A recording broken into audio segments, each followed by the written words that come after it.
Welcome to another episode of Real People, Real Stories. Happy New Year to our viewers, and today we have a new guest with us.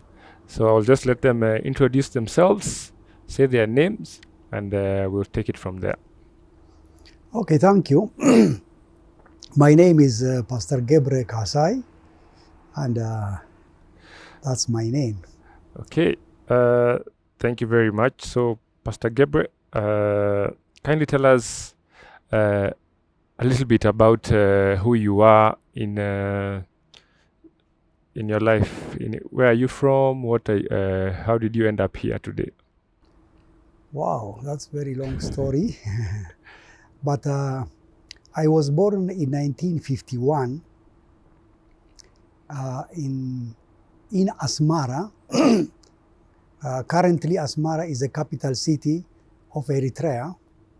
And my parents happened to come from different parts. My mother comes from Eritrea, and my father comes from Tigray province. And he was in Eritrea because of work.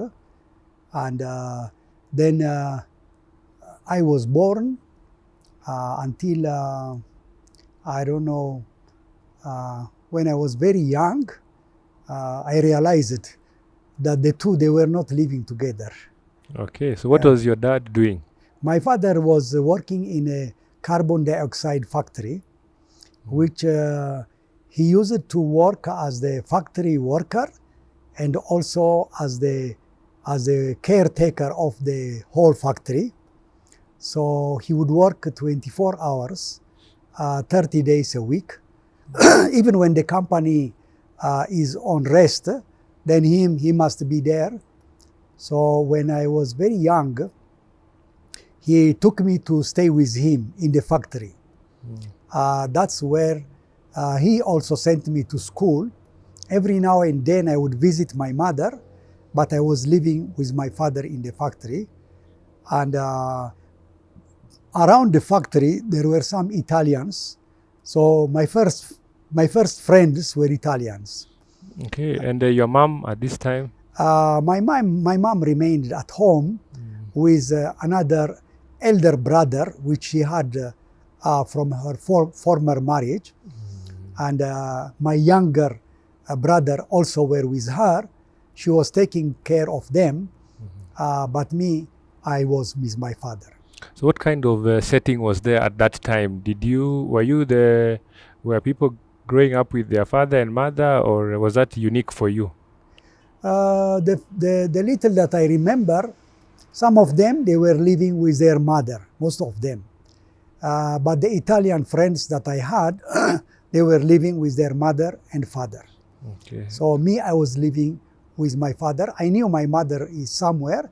I would go occasionally to visit her, but my station was with my father in the factory. Okay. In the school now, where did you go to school? Yes, there was Italian government schools. So my father, though he was illiterate himself, when I was 6 or 7, he took me to school, not very far from the factory. So I would go there.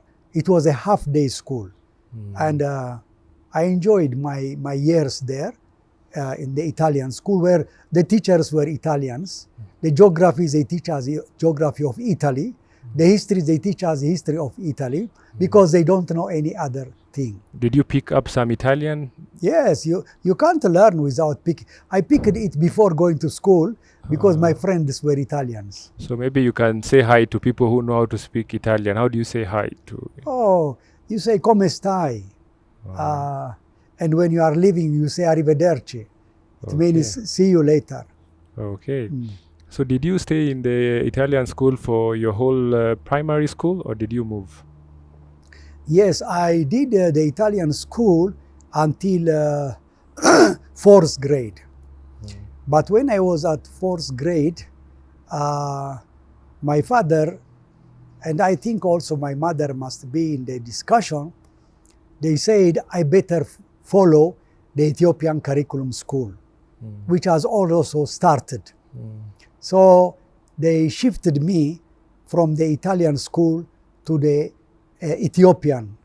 At that time was Eritrean school. but I shifted there. But because it was half a day also, for a few years, I did both of them. Like in the morning, I go to the Italian school. In the afternoon, I go to the Ethiopian school. They allowed me to start from grade 2. So at that time, what did you want to be when you grew up, or were you just going to school? In those years, one, there were not many educated people, which we knew, and we were aspiring to become like them.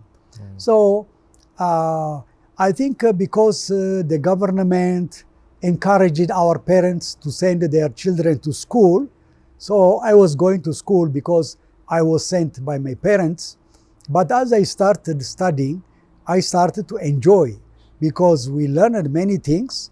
We knew many things that we have not visited. Like now, from my studies, I knew all the geography of Italy, history of Italy. So you start to know many things. So I like education. Okay. When you're in primary school is when you said 1950. So Ethiopia was not colonized. How was that experience, knowing your neighboring countries were colonized, or that did not come up? As young people, we don't know anything about politics like that. But afterwards, I was told that Eritrea has been colonized by the Italians for many years. But in 1945, during the Second World War, the Italians were defeated. So Eritrea was given to the British to be under protectorate. So the year I was born, in 1951, Eritrea was federated to Ethiopia. And even then, we don't know what it means that, but the emperor used it to come and visit Eritrea, and slowly he started to put administrators like that. And but not many people spoke about politics at that time. Okay, so once you finished primary school, did you go to high school? What was the kind of system there of education? The kind of school, first I went to both schools, the Italian and the Ethiopian school. But when I reached like grade 8, it was not possible to do both of them. So for some years, I did the Italian in the evening classes. But then when it became impossible, I just dropped the Italian school. And the system was like you do 1 to 8, and there is an exam, national exam at 8. And if you pass that, then they pick the best grade, those students who have good grades, and they took us to pre-university. And the pre-university was the first university in Asmara. It was just starting. So they did not want to pick students who have finished 12th grade. They wanted to pick those who have finished 8th grade. So they gave us 4 years in 3 years. Like we did 9, 10, 11, 12.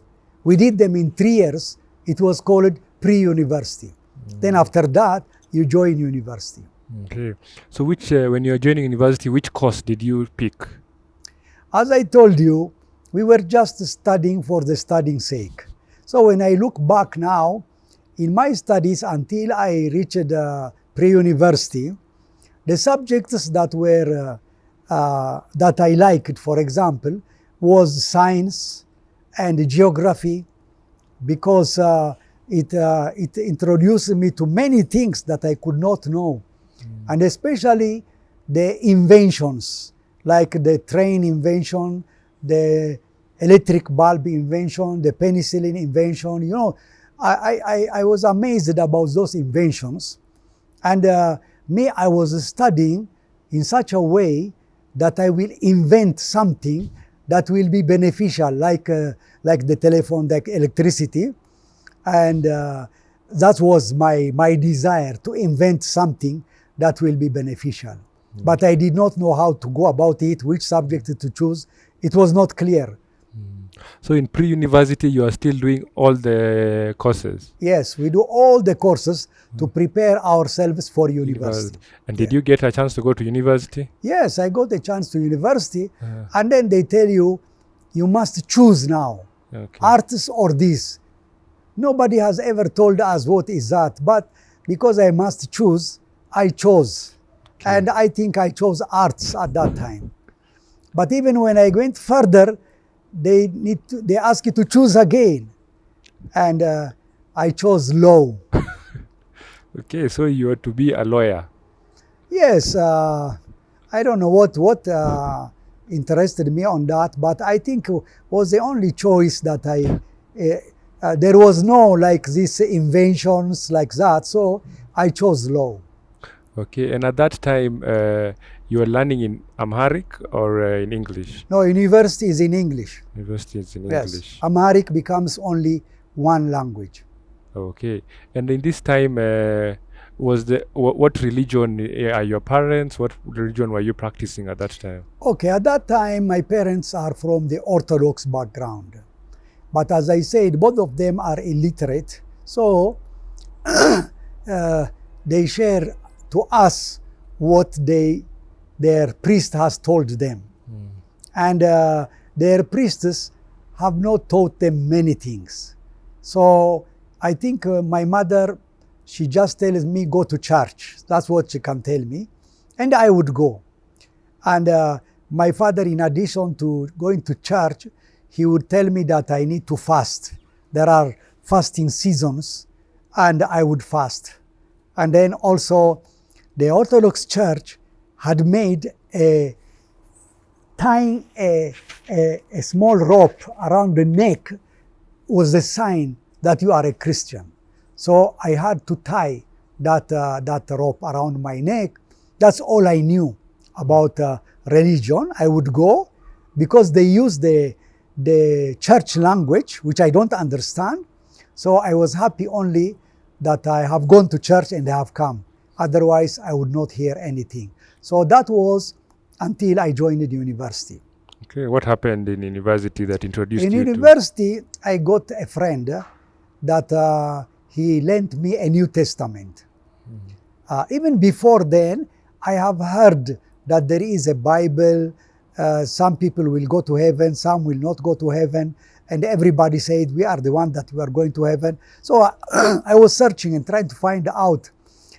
So before going to university, I had bought a Bible, but I started to read it. It was in Tigrinya. The language was not a problem. But when I reach Leviticus, then I get lost and I stop reading it. But this friend of mine who was a classmate, he lent me a New Testament, which was in English. So I took it, I read it, and the stories there, they are short, they are clear. So it made more sense to read the New Testament. And then he invited me to another evangelistic meeting. And I went there. I heard the gospel preached. And he said, those of you who do not know Jesus as your Lord, come forward so that we can lead you. At the beginning, because of my Orthodox background, I told myself, I am a Christian, I know Jesus Christ. But then I started to think myself, is it because I am ashamed or I really know? Then I got the answer, I don't know. So I went forward and they counseled me and I accepted Christ. And from then on, the transformation started to happen. I started to attend the Protestant church and read my Bible. And still I was in university. So what kind of transformation happened at that time when you went forward? Actually, that day or that evening, you can say nothing. But as the days passed, as I continued to read my Bible, I had more peace, I had more hope, knowing who Jesus is, what he has done, and what he can do. That one, it really amazed me. And going to church every Sunday, I hear more and more about Jesus. So that one helped me to see life in a different way. Okay, did you face any opposition from your Orthodox friends or other people who were there? No. But people, at this time, I had moved, living with my father. I have moved to live with my mother and my two brothers. And I would occasionally visit my father, but I was I was commuting from home with my mother. So some people came and told my mother that your son has been spoiled. At those time, if somebody accepts Christ, he's spoiled, because they would consider the Protestant religion as a foreign religion. So when they told her your son is spoiled, she started to observe me, and she could not find any hint of the spoiling the people are talking about. The only thing she noticed is I started to speak to my brother, to my mother, to anyone in the house. I will tell them, come, let us read the Bible. I will tell him like that. So my mother observed that one, that he started to speak, and he is speaking things of God. So she did not oppose me. But many people, they were telling her, you need to do something. So my mother, as I said, she was illiterate, but she was wise. She called a priest with an appointment to check on me. And when she told me, I was ready with a Ge'ez Bible and with a Tigrinya Bible, with the verses. When he came, he asked me, you have changed the religion. I told him, no, I have not changed the religion. I believed in Jesus Christ without knowing before. Now I believe in Jesus Christ knowingly. So I have not changed, I told him. Then I quoted some verses, which he was amazed. He told me, where did you find these things? Because he knows them only in that language. Now he saw, then he told my mother, this son of yours has no problem. Don't oppose him. So my mother, she obeyed the word of the priest. He was our home priest. She even started to attend the church. She wanted to go and see firsthand. And when she confirmed, there was no opposition from the close family. Some friends, they left me, but me, I never got any hard opposition. So once you were still doing law in school, did you finish law?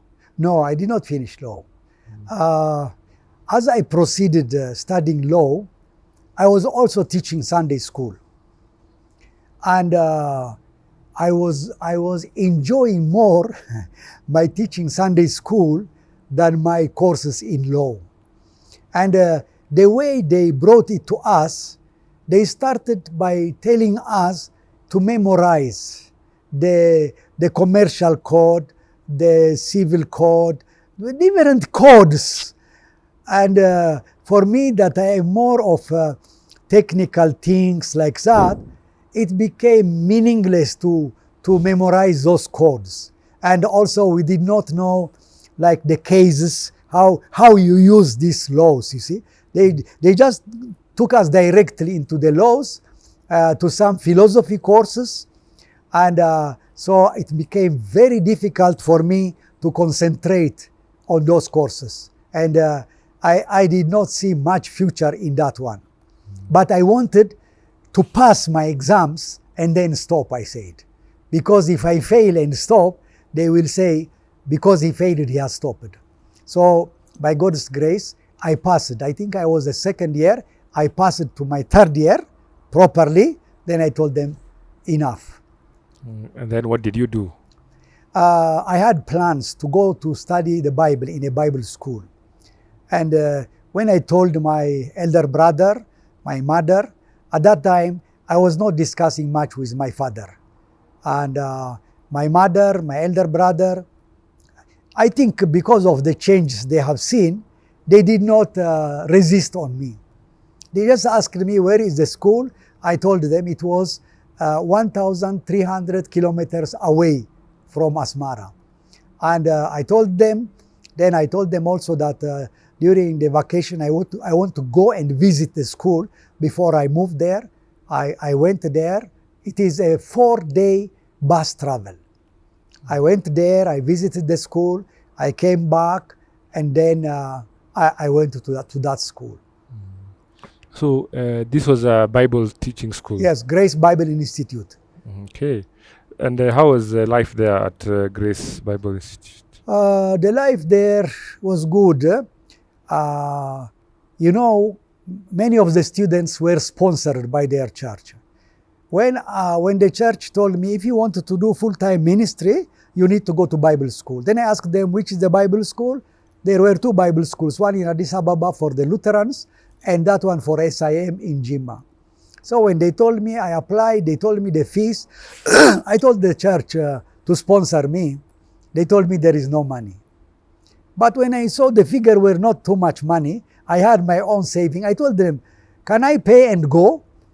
I think they were shocked. They said, let us discuss and we'll tell you.